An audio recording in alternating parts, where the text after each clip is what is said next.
Michael Petrovich. We're here in the Mortgage Pub, and this is another edition of the Petrovich Team Presents What is Escrow? So this is a part that confuses a lot of people, especially on their first home. Everyone always looks up, what are the closing costs for a mortgage. They don't factor in that you have to set aside taxes and insurance on a new house. And a lot of times that's as much or higher than the closing costs. So people will set aside their down payment. They'll look up what the average amount for closing costs are, 2 to 5%, and they'll have that set aside and not factor in that they're going to pay insurance and taxes up front to build an escrow account so that the lender can pay your taxes and insurance for you in the future.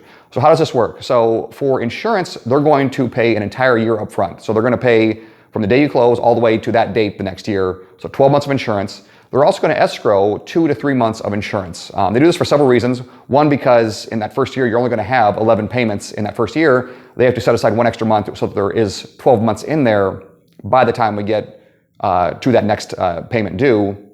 They also put in a cushion just in case that insurance goes up. The big question I get on the insurance is, if I'm paying 12 months at closing, why are we still collecting it on the payment, 1/12 of it on the payment for the first year? So, they always ask, should I just have that waived the first year? Well, you're paying that first year up front, and then we're saving all year for the next year. So if you close January 1st, we pay all the way to January 1st the next year, and that entire year, while we've already paid it up front, you're saving so you can pay it from January 1st that next year to the following year. So you're always going to pay a year ahead. So we collect 12 months at closing, typically 2 to 3 months into escrow at closing, and then you're going to pay monthly in your payment. Taxes, always a little more complicated because every county does taxes a little different. They have different times when they pay. They have different ways they structure how they're paid.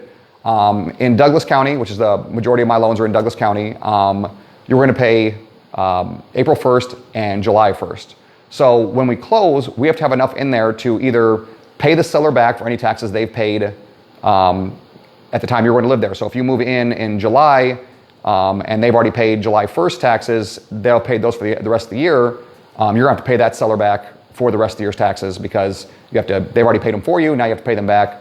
We're also going to escrow an appropriate amount to cover taxes coming due when they're due next. So if they're coming due next and you're only going to have, if 6 months are coming due next and you only have 4 payments in between the closing and when the taxes are due, they're going to set aside additional money to make sure there's 6 months in there when they close those. They also do a cushion on taxes. So they're allowed to put in a set amount. It's set by law how much money they can put into escrow of a cushion in case the taxes increase next year. So there'll always be a cushion when you close on taxes and insurance.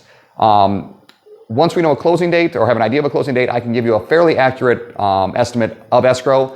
Generally, I say just factor in 8 months of taxes. So it's always going to be 7 to 8 months of taxes are going to escrow. So when you're calculating how much cash you need to close, calculate 14 months of insurance and 8 months of taxes for your escrow account. All right, so if you have any questions, give me a call. There's some information down below. But yeah, look forward to hearing from you. Thank you.